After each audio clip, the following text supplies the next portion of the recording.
All right. So, hello everyone. We're back again with yet another interesting topic of electrostatics. So this time we are going to be proving yet another result, and this one applies for a uniformly charged linear rod.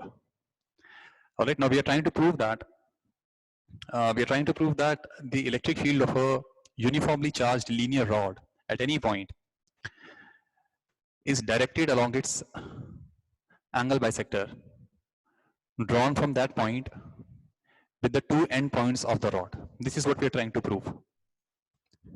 All right, so what we have is this.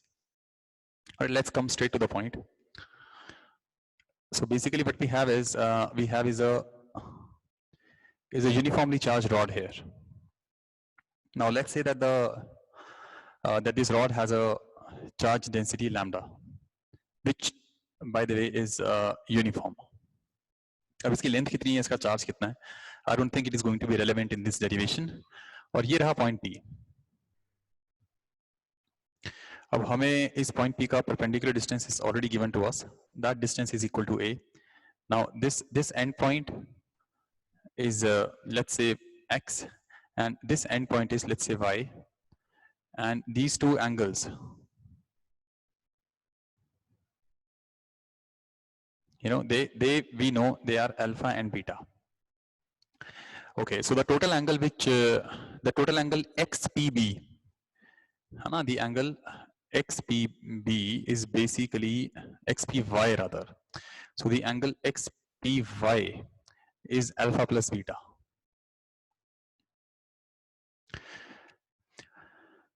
Okay, so what we are trying to prove here is this, that the net electric field of this rod at point P is going to be directed along the angle bisector of this angle, that is along alpha plus beta by 2, as measured from Px or as measured from Py.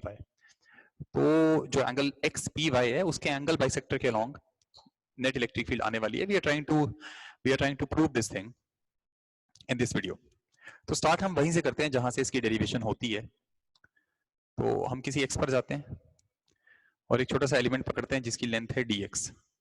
Now if you remember, इसमें हम लोग इस angle को theta define कर देते हैं, और जो एंगल ये छोटा सा एलिमेंट सबटेंड करता है P पर, यार इस एंगल को हम लोग d थीटा कह देते हैं. तो in this derivation, since all these videos are on a slightly higher side, so basic knowledge of differentiation and integration is a prerequisite, and I'll be assuming that you know the basics. तो इसकी derivation में ही हम लोग को पता है that we assume that there is a distance x here, and then this distance we assume as r, right? This whole distance from this point to this point, this whole distance we assume as r. So tan theta is x by a, which means that your x will be equal to, a tan theta. So dx is going to be a secant square theta d theta, taking differentials on both sides. This is how we derive the electric field anyways. And then also we know that cos theta is equal to a by r, which gives me r as a secant theta. Now people, what I need you to do is to find dE. Now dE is the electric field of this small element. For this small element, charge is going to be lambda dx, right? Charge density into the length gives you dq, and the distance from this charge element from this point P is r. So the differential electric field here, since it's a point charge, electric field will be away from it. It's a positive point charge. That electric field is basically dE, and that dE will have a magnitude kq by r square, since it's a point charge. Now dq here is lambda dx upon r square. So let's substitute the value of dx from here. So dx is a secant square theta d theta, and then r is here a secant theta. So r square is a square secant square theta. This goes away, this goes away. So this dE basically comes out to be Ka by lambda d theta. Beautiful result, a very sleek result for a dE.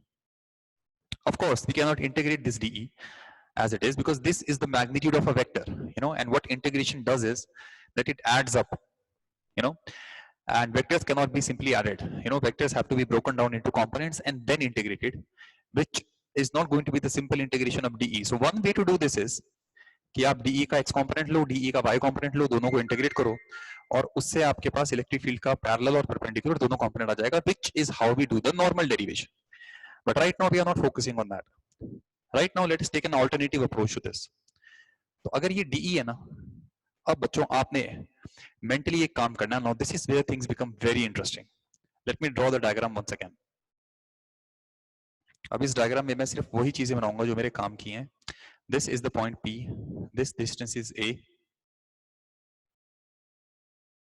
This distance is X. This small distance is dx. Alright, this is where you need to pay attention now. This. So this angle here is theta, and this angle here is d theta. Now what I want you to do is, I want you to draw a circle. Now that circle should have center at P, and it should have radius equal to A. तो अगर आप let me try to draw this here. अगर आप P से एक circle draw करते हैं जिस सर्कल का रेडियस इक्वल टू A है, okay, so this is the thing. This is an imaginary circle. Now think about it. If you assume that it's an imaginary circle, then of course this distance will also be equal to A, है ना? Circle का radius तो हर जगह same होता है. This angle is going to be d theta. Now imagine this element over here. It's an imaginary element. Now ऐसे मान लीजिए कि जो ये रिंग है ना, इस रिंग पर भी एक यूनिफॉर्म चार्ज डेंसिटी है लैम्डा. मानने में क्या हर्ज है यार, जो मर्जी मानो, है ना? जब तक हमारा काम चल रहा है हम मानते रहेंगे, बात खत्म. तो मैंने ये मान लिया कि इस रिंग पे एक चार्ज डेंसिटी लैम्डा है. इतना बताइए ये छोटे से एलिमेंट की लेंथ कितनी होगी? आर डी थीटा वाली ए डी थीटा. तो इस छोटे से एलिमेंट पे चार्ज कितना आएगा? अगर यह रिंग होता तो आप कहेंगे lambda dl, and dl is equal to a D theta. ये आ गया छोटा सा चार्ज. और अगर मैं आपसे पूछूं कि इस छोटे से एलिमेंट की, अब इसको भूल जाओ डीएक्स को, डीएल की बात करो, कि इस डीएल की जो फील्ड आएगी वो कैसे आएगी? डीई. आप कहेंगे है तो ये भी पॉइंट चार्ज ही, तो के क्यूब आए. बस डिस्टेंस अब की बार पूरा आर नहीं है, डिस्टेंस अब की बार ए है. डी क्यू को ऊपर से पुट कर दीजिए, divide by a square, this goes away, and this D E guys comes out to be K lambda by a D theta. People, very interesting. Why? Because this result is the same as this result. Look at that, k lambda by a d theta and k lambda by a d theta. And the beautiful part here is this, कि इन दोनों की जो electric field है वो away from it ही आनी है, which tells you what? If you think about it, it tells you that जितनी electric field इस नीचे एलिमेंट की आएगी उतनी ही exactly same electric field, magnitude and direction both, इस एलिमेंट की भी आएगी. Which means for every element on the rod you can find a corresponding element on the ring. तो अगर आप वेक्टर वाइज हर चीज को इक्वल कर सकते हैं तो जाहिर सी बात है उनकी इंटीग्रेशन भी सेम ही आएगी.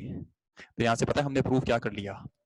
यहां से हमने प्रूव ये कर लिया है कि अगर मैं P को सेंटर मान के A को रेडियस मानकर एक सर्कुलर आर्क इमेजिन करूं, now let me do that again here, ऐसे.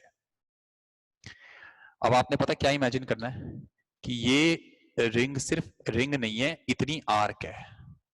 If you can imagine that, तो हमने प्रूफ बेसिकली यहां ये कर लिया है कि जो इलेक्ट्रिक फील्ड इस रॉड की आएगी पॉइंट पी पे, वही इलेक्ट्रिक फील्ड इतने आर्क की आएगी, मैग्नीट्यूड वाइज भी और डायरेक्शन भी. और फिर हम सब लोग ये बात जानते हैं कि जो एक सर्कुलर आर्क होती है उसकी इलेक्ट्रिक फील्ड उसके सेंटर पे हमेशा उसके एंगल बाइसेक्टर के लॉन्ग आती है.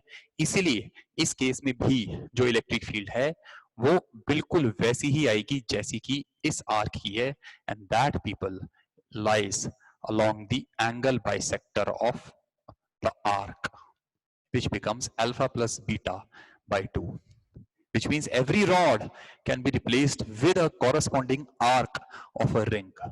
In fact, using this concept, building upon this concept, we can prove another very interesting result, which will be followed in the next video. All right, so keep watching and just note this derivation. It's a very interesting one.